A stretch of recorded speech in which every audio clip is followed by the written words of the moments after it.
Shalom saudaraku terkasih dimanapun Anda berada.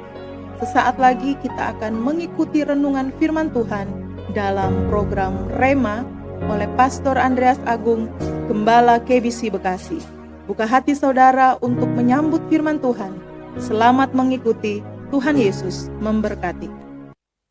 Haleluya, puji Tuhan. Tuhan Yesus baik, Dia sungguh baik dan sangat baik bagi kita semuanya. Berjumpa lagi dengan saya dalam program Rema, sebuah program rohani yang dirancang agar hati dan pikiran kita terus terkoneksi dengan firman Tuhan, karena itulah kunci di mana iman kita bisa bertumbuh dan kita bisa memiliki hidup Kristen yang berkemenangan setiap hari.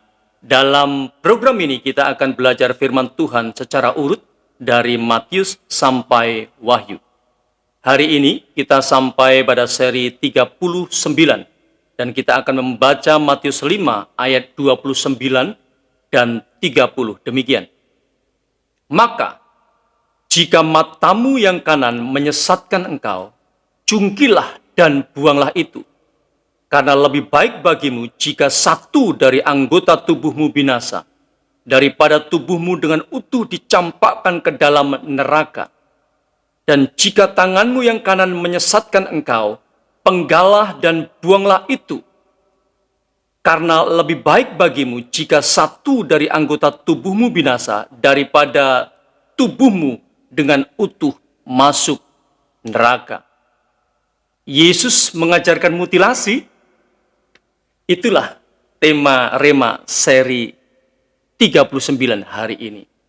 Mutilasi menurut KBBI adalah tindakan memotong-motong tubuh manusia atau hewan. Dalam Matius 5 ayat 29 dan 30, Yesus berkata dengan tegas, "Jungkilah matamu, penggalah tanganmu." Sadis ya.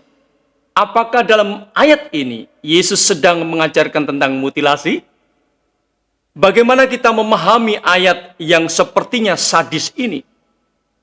Kita harus melihat dari 3 sudut pandang ini untuk bisa memahami ayat ini. Pertama, dari konteksnya.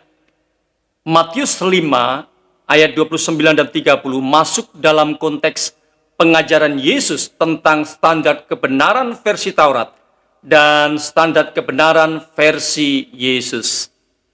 Standar kebenaran versi Taurat, siapa yang melakukan dengan taat keseluruhan isi hukum Taurat akan dibenarkan.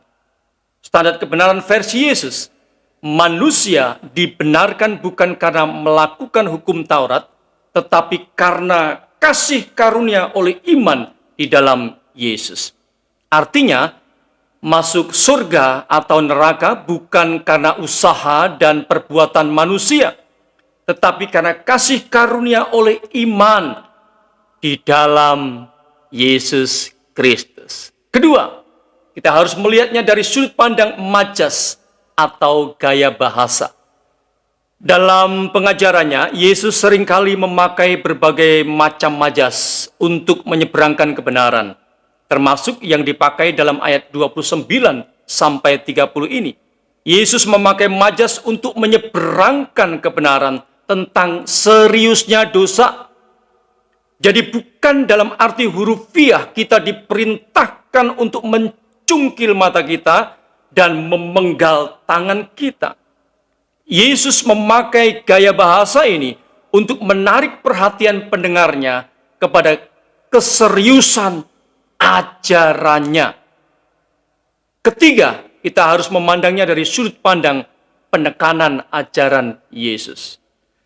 Ayat 29 dan 30, Yesus masih menekankan kebenaran yang berkaitan dengan hidup keagamaan yang benar, yaitu bukan bersumber dari hal-hal lahiriah, tetapi bersumber dari hati yang benar dan penuh kebenaran Tuhan.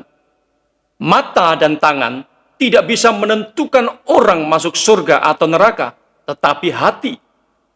Hati yang benar dan penuh kebenaran akan membawa seluruh anggota tubuh untuk memuliakan nama Tuhan. karena itu penting bagi kita menilik hati kita saat ini. Adakah hati kita penuh kebenaran? Karena jika tidak, seluruh anggota tubuh kita pun akan gampang diperintahkan untuk melakukan dosa. Jadi, apakah Yesus mengajarkan mutilasi? Saya jawab dengan tegas. Yesus sama sekali tidak mengajarkan mutilasi. Yang Yesus ajarkan adalah dosa itu serius. Jangan pernah main-main dengan dosa. Haleluya, saya akan berdoa.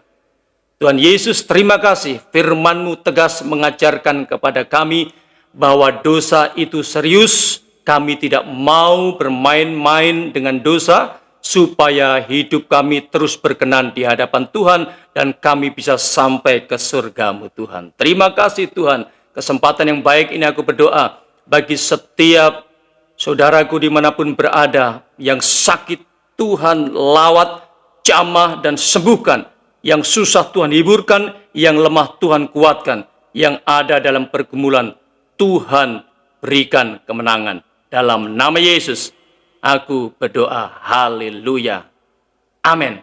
Saudaraku, sampai bertemu di program selanjutnya, seri-seri selanjutnya. Tuhan Yesus memberkati, haleluya, amin. Kita telah mengikuti penyampaian firman Tuhan dalam program Rema. Jika saudara rindu mendapat pelayanan lebih lanjut dalam konseling dan doa, serta rindu mendukung pelayanan kami, silakan hubungi nomor WA 0898 6847 386 dan 0812 9332 7912. Sampai berjumpa kembali dalam seri berikutnya. Tuhan Yesus memberkati.